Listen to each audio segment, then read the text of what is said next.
Sederhananya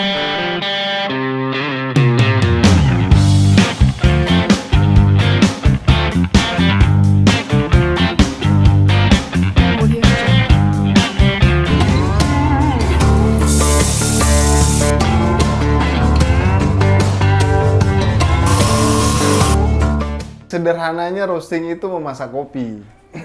Begitu. Jadi parameternya lumayan banyak. Tapi sederhananya kita memaksimalkan dari karakter kopi tersebut. Sebenarnya tugas roaster itu tidak untuk merubah apa namanya rasa dari kopi itu sendiri, tapi lebih ke memaksimalkan. Makanya kita harus tahu profil apa namanya pasca panen, terus varietas, density, kayak gitu, ketinggian apa namanya tanam kopi tersebut. Makanya data-data itu perlu kita tahu kalau untuk merosting kopi. Jadi kalau misalnya ada orang datang bawa kopi terus kita nggak tahu datanya kopi tersebut, ya agak susah kita merosting. Jadi tinggal tebak-tebak aja.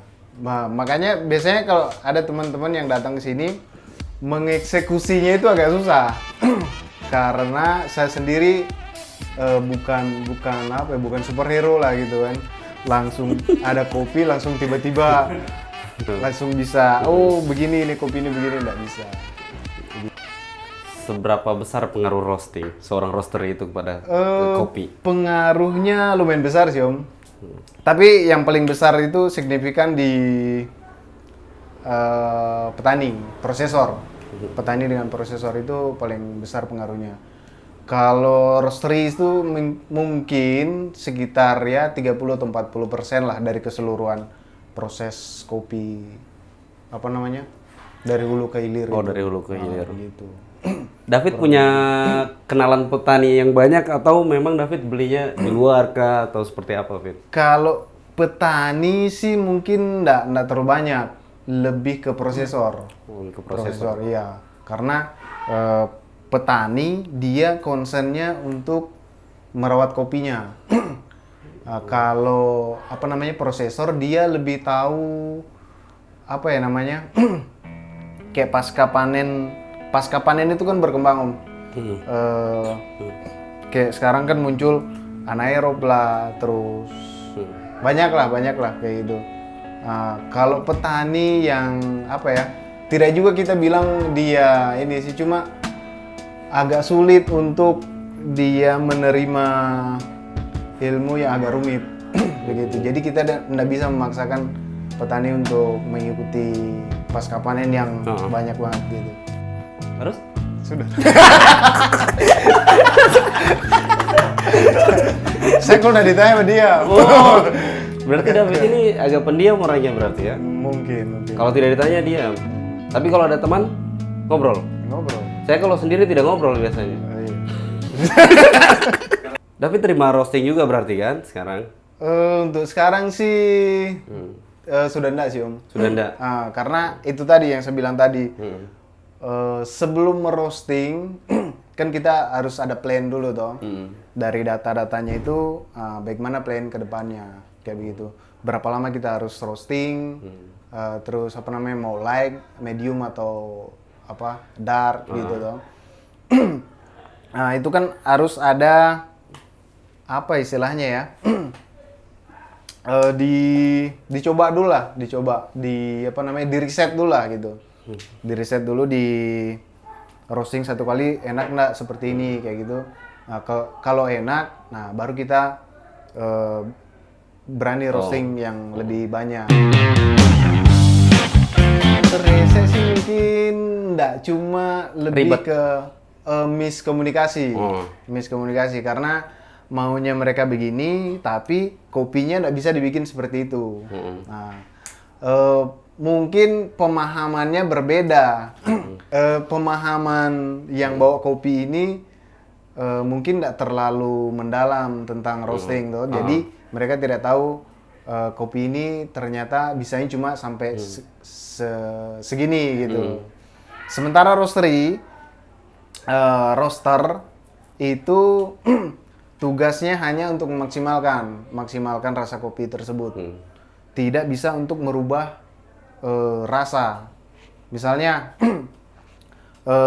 kopinya karakternya itu acidity-nya agak tinggi.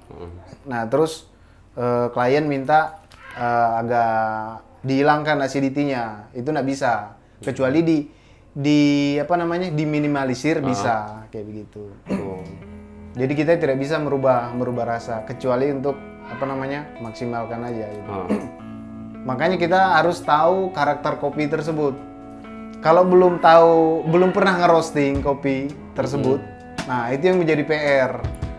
Karena bakalan cuma nebak-nebak kan, bagaimana gitu. Berarti banyak kejadian juga seperti itu, Fit ya? Banyak sih, banyak. Tebak-tebak buah manggis lah ya. Iya, gitu. Iya, masalah roasting. Kalau saya pribadi sih berdasarkan data-data itu kan. Jadi density-nya bagaimana? Jadi kita ngasih apinya sekian, planningnya sih berapa menit kayak gitu. Kalau nggak tahu sama sekali datanya itu agak susah. Jadi kita tinggal tebak-tebak aja. Makanya dari situ saya memutuskan untuk tidak berani tidak berani ngambil beans yang baru terus dibawa ke sini langsung di roasting, itu nggak berani. Secara garis besar lah David bisa jelaskan bagaimana merosting manual dan bagaimana yang mesin.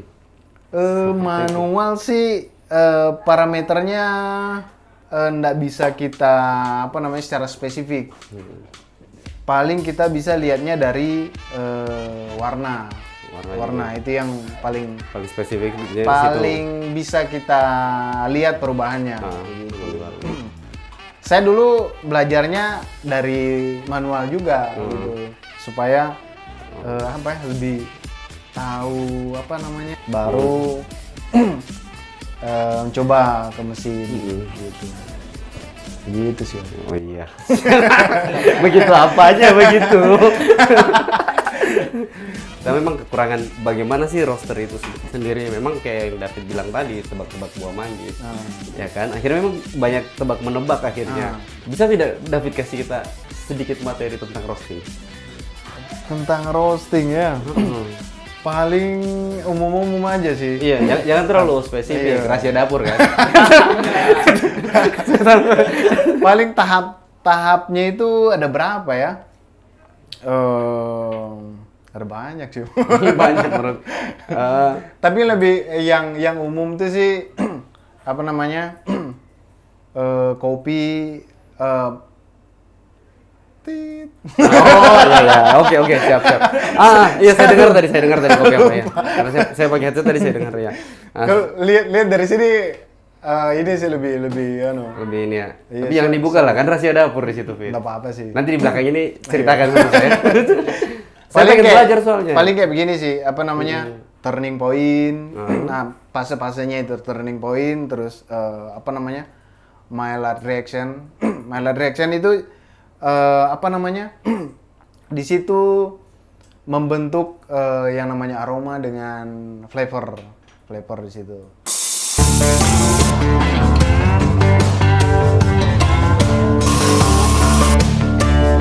Masuk ke first track gitu kan. Nah, di situ tahap development dari untuk mengeluarkan rasa, terus acidity segala macam kayak begitu. Susah tidak menjadi seorang roastery? Gampang-gampang susah sih, Om. Harus lebih banyak latihan. Kemudian ya otomatis harus modal juga sih, modal green bean ya kan. Modal green bean itu sih yang kalau punya mesin kecil enak. Kita bisa nggak terlalu waste kan. Beannya itu nggak terbuang-buang lah gitu. Kalau kecil kan masih bisa kita berapa gram kita pakai. Apalagi untuk riset itu lebih bagus sih yang mesin kecil. Yang ini berarti yang 500 graman kayak begitu. Iya, yang 500 graman. Kalau untuk belajar berarti ya. Iya, besok beli ya. Siap. Saya sengaja ambil gambar di sini memang untuk ini sebenarnya, Fit. Selain bertanya tentang roasting ini, saya mau belajar memang. Saya mau curi ilmunya David begitu. Boleh. Jadi saya ambil gambar, pura-pura ambil gambar, tapi saya memang mau tikung David. Ayo, siap. Oleh Saya kan? dengan senang hati sih. Oh, siap. Saya suka orang yang mau nyuri tapi terang-terangan Iya. gitu. Jangan mau nyuri tapi diam-diam gitu kan enggak. Iya, Saya rasa sih siap. kurang. Tapi kalau seumpamanya begini, saya mau belajar ke David. Berarti saya bagaimana, Fit? Minimal saya berarti mengganti waktunya David berarti kan? Nggak mau saya. Gak mau lah, mau lah. Sebenarnya kalau mau belajar, kalau dari saya belajar gitu, kayaknya apa ya? Saya takut mengajarkan hal yang salah, gitu. Karena ilmu saya masih apa ya? Masih terlalu tinggi. Ya lumayan tinggi lah. Nggak gimana ya, nggak terlalu expert lah. Gitu. Bukan nggak terlalu expert juga sih. Mungkin legalitasnya belum ada. Gitu. Karena dulu waktu masih di Jogja, saya kursus ambil kelas itu dari temen sih. Jadi dia nggak ngasih apa namanya sertifikat apa segala macam. Itu tahun 2014-an, 15-an gitu. Jadi kelas-kelas kopi itu masih sedikit lah. Gitu. Sebelum itu berarti David juga barista juga. Barista. Itu barista. Barista tuh penyeduh. Barista sih. Barista. Tepatnya barista milkshake gitu. Saya menunggu jawaban itu. Gitu. Berarti Pakai mesin besar double porter, cuma kebanyakan yang order itu jus susah. Begini banyak yang mungkin beberapa teman merasa itu adalah sebuah masalah dengan lebih lakunya masalah single origin kayak begitu. Apakah single origin itu apa sebenarnya? Sebenarnya Menurut David? single origin itu asal kopi tersebut gitu kan. Nah, ya single origin itu kan identik dengan specialty. Specialty ini sangat niche sekali, jadi sangat apa ya, spesifik lah gitu. Pasarnya itu sangat spesifik. Misalnya orang pecinta kopi, tapi mereka belum tentu apa namanya, belum tentu penikmat kopi specialty. Bisa jadi kopinya kayak apa, kopi-kopi yang kelas komersil kayak begitu kan. Kita sebut merek, oh nggak usah. Nggak usah. Jadi kopi-kopi kayak kopi saset apa kayak gitu. Sedangkan kopi specialty itu kan banyak juga faktornya orang nggak mau coba karena memang dia agak lebih mahal juga kan, lebih mahal, terus agak eksklusif lah. Kalau orang mau coba terus lihat harga juga, aduh gimana kayak gitu kan. Apalagi yang dari penikmat kopi dari kopi saset, mereka pasti mikir karena jauh sekali harga ininya tuh. Gitu sih. Kemudian dari segi rasa mereka nggak langsung bisa adaptasi. Betul sekali. Kurang lebih sih begitu sih, menurut saya. Ungkapan terakhir sebenarnya sih dari David, maksudnya begini. Artinya bukan yang rame kan Mulyadi. Artinya. Saya minum dulu. Oh iya. Baru lagi ini. Haus. Ya, oke. Siap. Antara roasting dan kopi menurut David. Apa? Satu ungkapan terakhir buat dari David tentang roasting dan kopi. Apa ya? Apa? Apa ya, roasting kopi itu memberi apa ya? Puisi dong. Yo. Jadi waktu saya kecil loh. Aduh. Saya dari kecil itu berteman dengan kopi. Subasa. Ada sih kalau saya, bagi saya itu apa ya, roasting itu perantara sih perantara dari hulu ke hilir.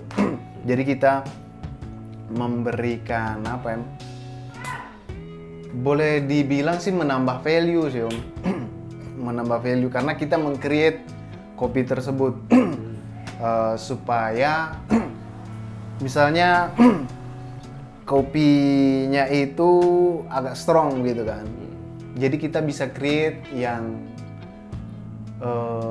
bisa agak lebih soft lagi biar acceptable lah buat teman-teman yang yang baru-baru Ya. minum kopi kayak gitu. Kira baru minum cap tikus. Balik kayak gitu sih kalau saya. Siap. Boleh bocoran kalau mesin yang 1 kilo 2 kilo begini harganya berapa, Fit? Kalau ini saya beli hampir berapa? 30 sekian 300? lah. Enggak. Ini mesin paling murah nih Om, paling murah. Paling sederhana, paling gampang dipakai. Kalau untuk pemula. Iya. Kalau pemula sih mending beli yang ini. Nah, bagi pemula siapa tahu mau ya ada mesin seperti ini. Jadi jangan sangka kalian mau roasting itu murah ya. Jangan, listrik juga lumayan kan? Listrik lumayan, tapi yang lebih lumayan itu beansnya. Beansnya. Karena kita kalau beli cuma 1 kilo 2 kilo kan ongkir lumayan. Iya. Mending beli yang langsung 100 kilo itu kan.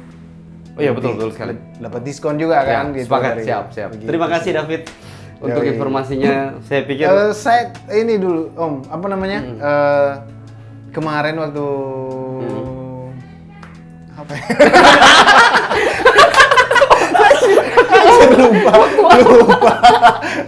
lupa saya.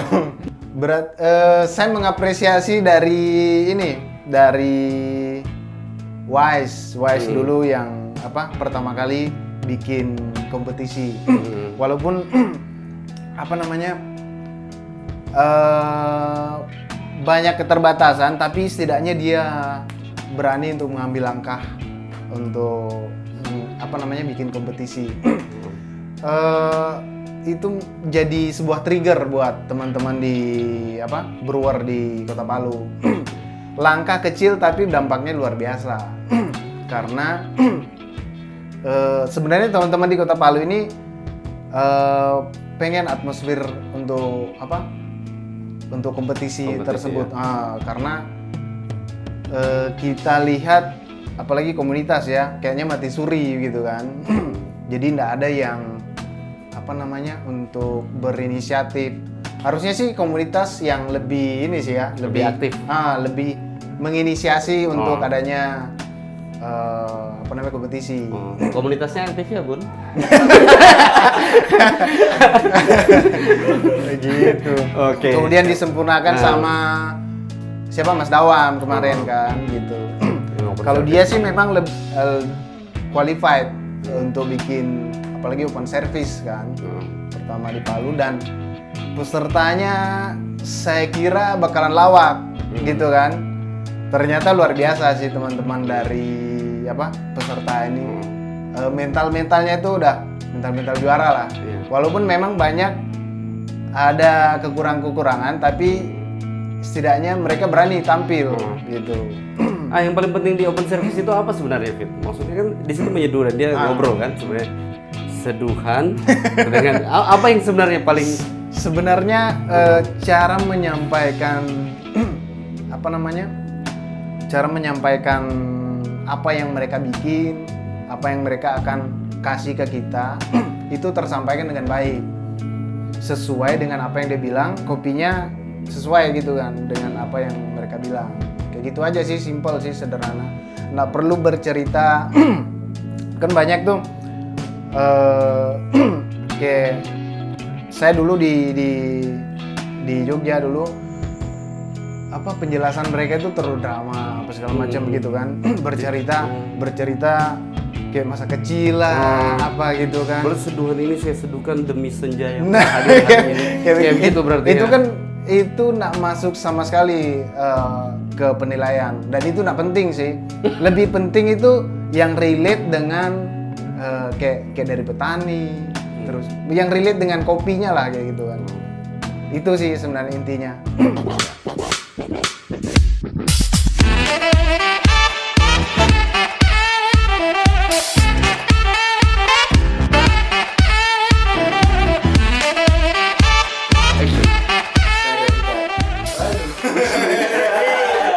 Saya David Adrianto, seorang roaster. Saya David Adrianto. Adrianto, seorang roaster.